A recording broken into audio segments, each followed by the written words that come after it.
بسم اللہ الرحمن الرحیم۔ دین دنیا چینل میں آپ کو خوش آمدید کہتے ہیں۔ میرا نام رفسان الحق ہے اور میں بنگلہ دیش میں پڑھتا ہوں، اور میرا سوال ہے کہ اکثر ملحد یہ کہتے ہیں کہ کیا اللہ تعالیٰ ایک پتھر کو پیدا کر سکتا ہے جس کو وہ اٹھا نہ سکے؟ میں ان کو اکثر یہ جواب دیتا ہوں کہ یہ سوال غیر منطقی اور عقل سے پیدل ہے اور اپنے آپ میں ہی تضاد رکھتا ہے، مگر وہ کہتے ہیں کہ اللہ تعالیٰ تو ماورائی ہے، یعنی کہ وہ ہر قسم کی حدود و قیود سے پاک ہے اور سب کچھ کر سکتا ہے، تو پھر کیا وجہ ہے کہ وہ ایسا پتھر نہیں بنا سکتا جس کو وہ خود بھی نہ اٹھا سکے؟ میں اس سوال کا جواب کیسے دوں؟ ناظرین، یہ سوال کیا تھا ایک مسلمان نے، اور اس سے یہ سوال ملحدوں نے کیا تھا، یعنی کہ وہ افراد جو خدا کے وجود پر یقین نہیں رکھتے۔ ایسے لوگ طرح طرح کی کہانیاں گڑھ کر ان لوگوں کو گمراہ کرنے کی کوشش کرتے ہیں جن کا خدا پر یقین ہوتا ہے، نہ جانے اس کے پیچھے ان کا مقصد یہ ہوتا ہے کہ وہ خدا کو ماننے والوں کا ایمان ڈگمگا سکیں، یا پھر شاید یہ ہوتا ہے کہ وہ اپنی بڑائی بیان کرنا چاہتے ہیں۔ آپ کو بھی یہ سوال سننے میں کچھ بے تکا تو ضرور لگا ہوگا، مگر جس نے گمراہی کے اندھیروں کو اپنا ٹھکانہ بنا لیا ہو اس سے کچھ بھی بعید نہیں کہ وہ کیا کہانیاں گڑھ لے اور کس طرح کے عجیب و غریب سوال کرے، مگر اس سوال سے ڈاکٹر ذاکر نائک خود بھی ریلیٹ کرتے تھے، اور وہ کیسے آپ کو آگے چل کر بتائیں گے۔ مگر پہلے آپ یہ سوال ڈاکٹر ذاکر نائک کی زبانی سن لیجئے جنہیں اس مسلمان نوجوان نے واٹس ایپ پر بھیجا تھا۔ My name is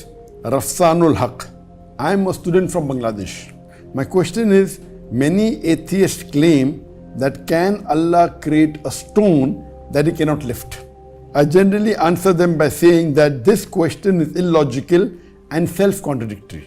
But they say that Allah is transcendent and he is not bound by any contradictions.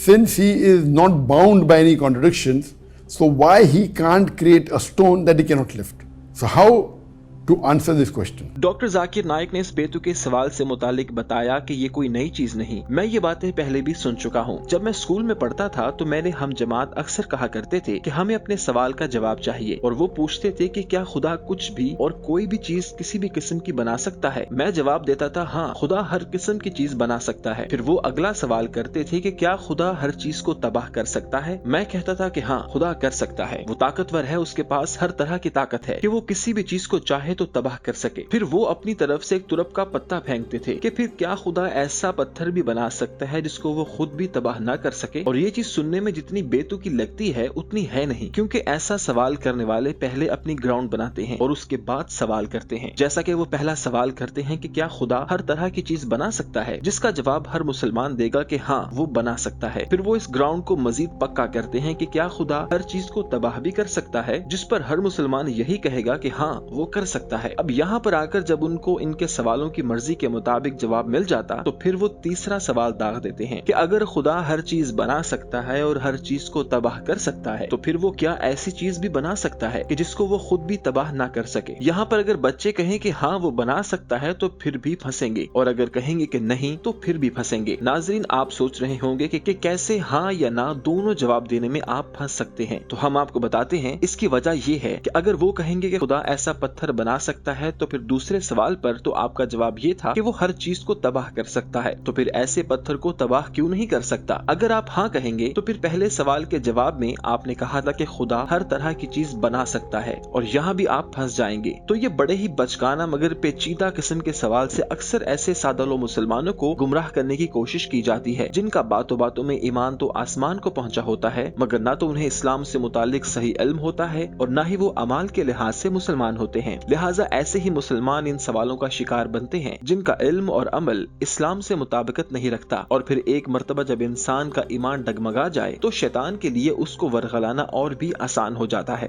When I was in school, that can God create anything and everything? And we say yes. Can God destroy anything and everything? And we say yes. So can God create a stone which he cannot destroy?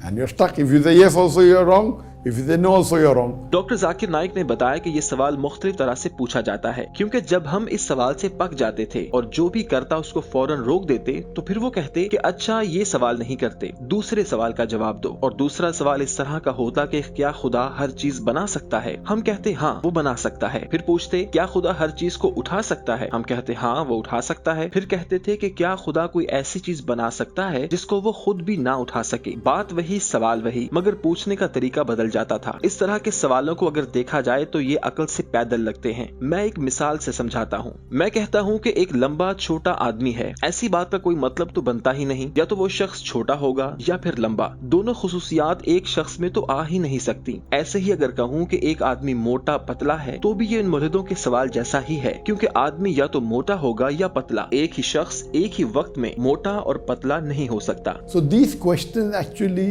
as you rightly said, they are illogical. Because, for example, if I say that there is a tall short man, it doesn't have any meaning. You can either have a tall man or a short man, or you can have a medium man. You can't have a tall short man. It's meaningless.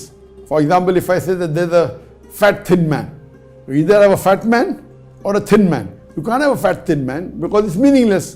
Doctor Zakir Naik نے رفسان کو بتایا کہ ہم ایسے سوال کر کے خدا سے ایسے کاموں کی توقع رکھ رہے ہیں جو کہ انسان کرتے ہیں۔ انسان ایسی چیزیں بناتے ہیں جن کو وہ خود بھی نہیں اٹھا سکتے، مثلا گاڑیاں بناتے ہیں، جہاز، بحری جہاز، عمارتیں، بھاری مشینری وغیرہ، جس کو بناتے تو انسان ہیں مگر وہ اٹھا نہیں سکتے۔ خدا صرف خدائی والے کام کرتا ہے، وہ ایسے کام نہیں کرتا کہ ایسا پتھر بنا دے جس کو وہ اٹھا نہ سکے۔ اللہ تعالیٰ جھوٹ نہیں بولتا، کیونکہ جھوٹ اللہ تعالیٰ سے منسلک ہو ہی نہیں سکتا۔ اللہ تعالیٰ نا انصاف نہیں ہو سکتا، کیونکہ یہ کام صرف مخلوق ہی کر سکتی ہے، خالق نہیں کرتا۔ قرآن پاک میں بیان کیا گیا ہے کہ اللہ تعالیٰ نا انصاف نہیں ہے۔ سورہ نساء میں ارشاد باری تعالیٰ ہے کہ بے شک اللہ ایک ذرے کے برابر ظلم نہیں کرتا، اور اگر ایک نیکی ہوگی تو اسے 2 گنا کر دے گا اور اپنے پاس سے بہت بڑا اجر عطا کرے۔ ایسے ہی اللہ تعالیٰ بھولتا نہیں۔ سورہ طٰہٰ میں فرمایا گیا کہ ان کا علم میرے رب کے ہاں کتاب میں ہے، میرا رب غلطی کرتا ہے اور نہ بھولتا ہے۔ تو یہاں ہم کہتے ہیں کہ اللہ تعالیٰ سب سے طاقتور ہے، وہ انسانی کام نہیں کرتا بلکہ وہ خدائی کام کرتا ہے، اور جو کام وہ کرتا ہے وہ کوئی اور نہیں کر سکتا۔ اسی وجہ سے اللہ تعالیٰ سب سے اوپر اور سب سے برتر ہے۔ Allah says that Allah subhanahu wa ta'ala never forgets. Allah says in Surah Taha, chapter number 20, verse number 52, Allah never forgets. So Allah cannot forget. It is against the benevolence of Allah subhanahu wa ta'ala to forget. So here we say that Allah subhanahu wa ta'ala is all powerful, and Allah subhanahu wa ta'ala cannot do ungodly things. Allah subhanahu wa ta'ala only does godly things. Doctor Zakir Naik نے رفسان کو نصیحت کی کہ آئندہ کوئی بھی ملحد آپ سے ایسا کوئی سوال کرے تو اس کو بتائیں کہ خدا ان چیزوں سے پاک ہے، وہ آپ کے خیالوں سے بھی اوپر ہے، آپ کا گمان بھی وہاں تک نہیں جا سکتا۔ اس لیے ایسے سوال کرنے والوں کو اہمیت نہ دیں، ان کو بڑھاوا ہی اس وجہ سے ملتا ہے کہ آپ ان کو توجہ دیتے ہیں۔ ان کو تبلیغ ضرور کریں، مگر ایسے سوالوں کا جواب شائستگی کے ساتھ دیں اور ان کو واضح بتائیں کہ خدا ایسے کاموں سے پاک ہے۔ That's the reason Allah subhanahu wa ta'ala is the highest. And we learn from the seerah of the Prophet and the incidents which increases our iman.